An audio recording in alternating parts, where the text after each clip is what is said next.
Let us talk in this video about piecewise defined functions. So what is a piecewise defined function? Let's say, for example, let's see with an example. Let's say that we have two axes. The vertical, that is the distance from home.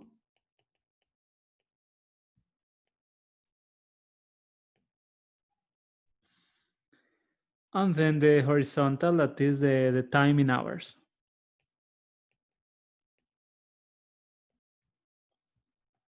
Okay, let's say the distance from home is y.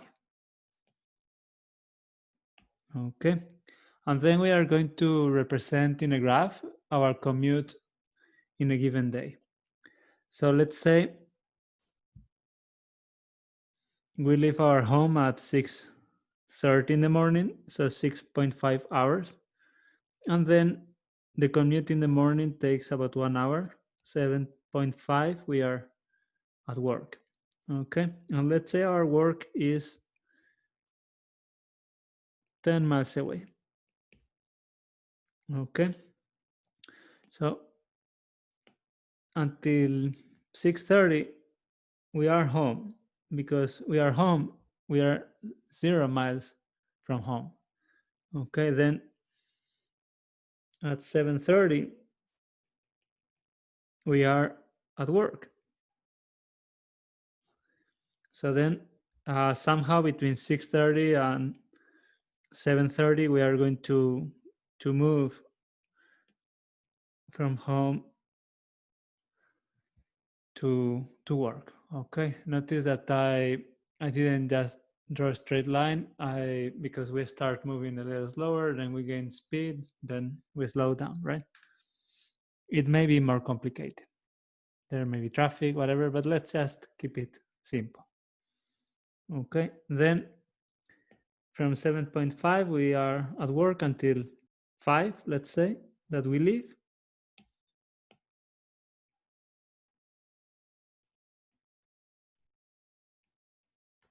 And let's say that the commute in the evening is easier, so by 5:30 we are home.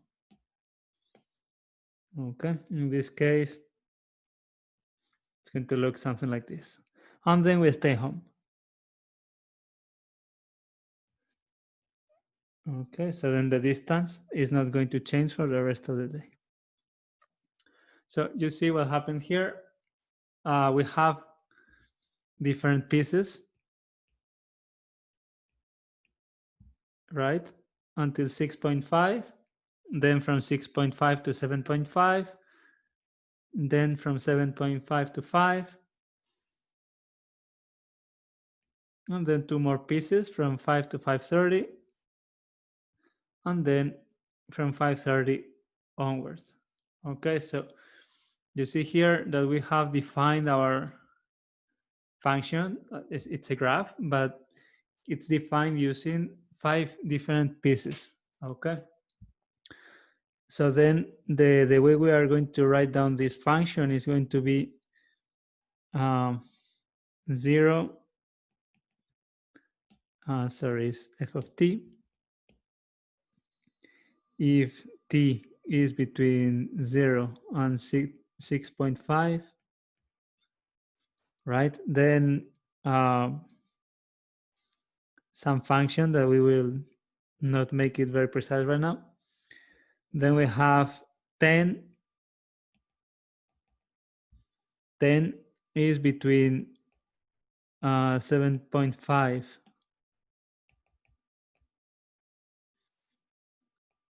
and 5, right? G is going to be from 6.5 to 7.5, okay? And then we have another function, h of t, that is piece 4. This is from 5 to 5:30, 5.5, and then 0 if t is bigger, or let's say Yeah, that's good.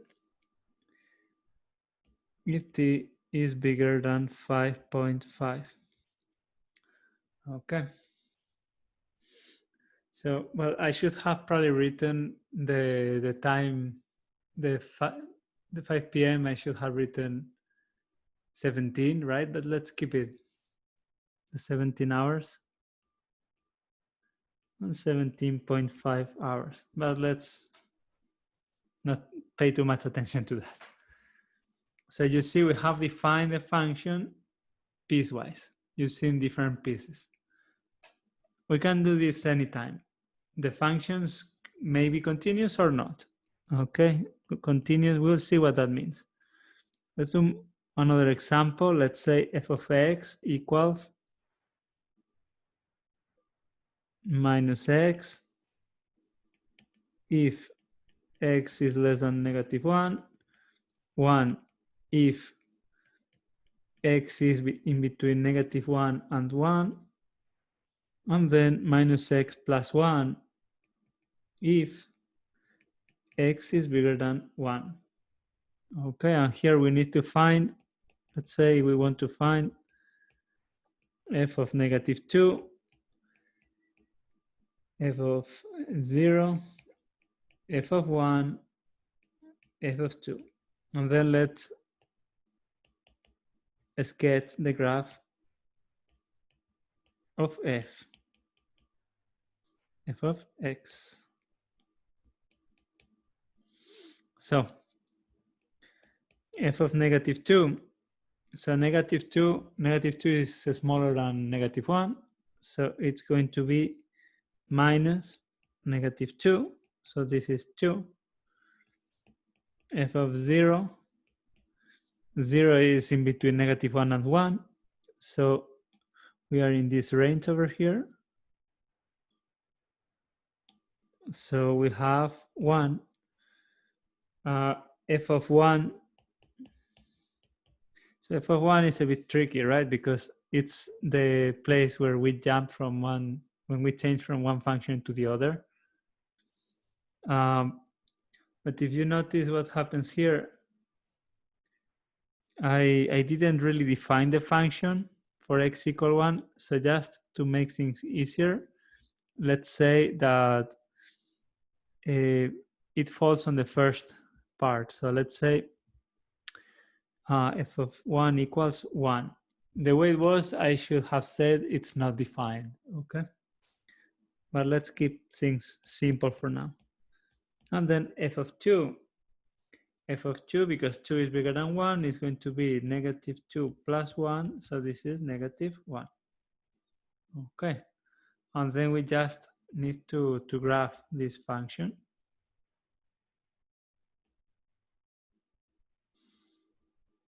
So let me copy the function so that we can look at it.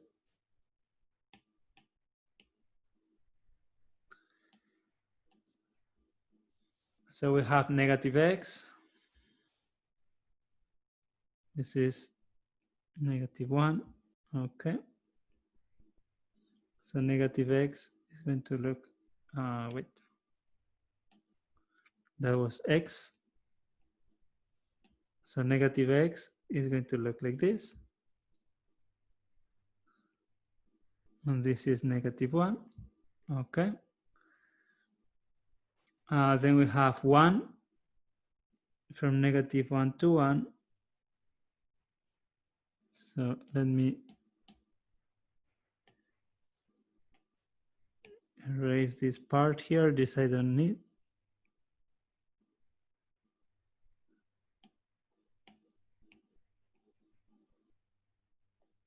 Okay.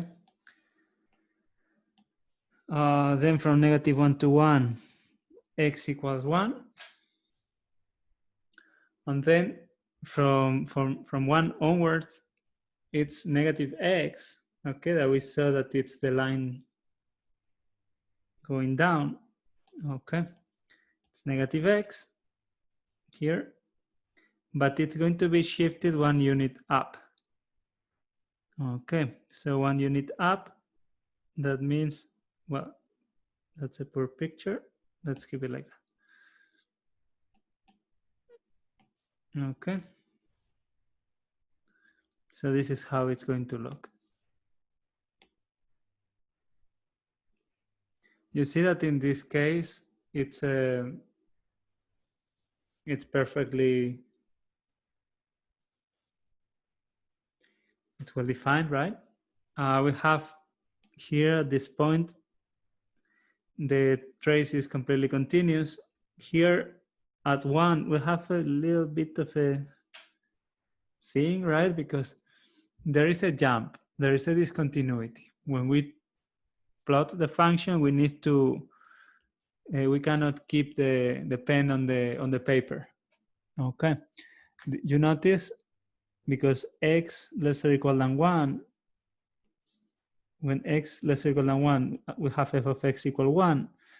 Then I put a solid dot, because x bigger than 1, I, in the lower part, I leave the empty dot. Okay, very good. Let's do a few more examples. One that is very important is the absolute value of a number. And we write absolute value of x between bars.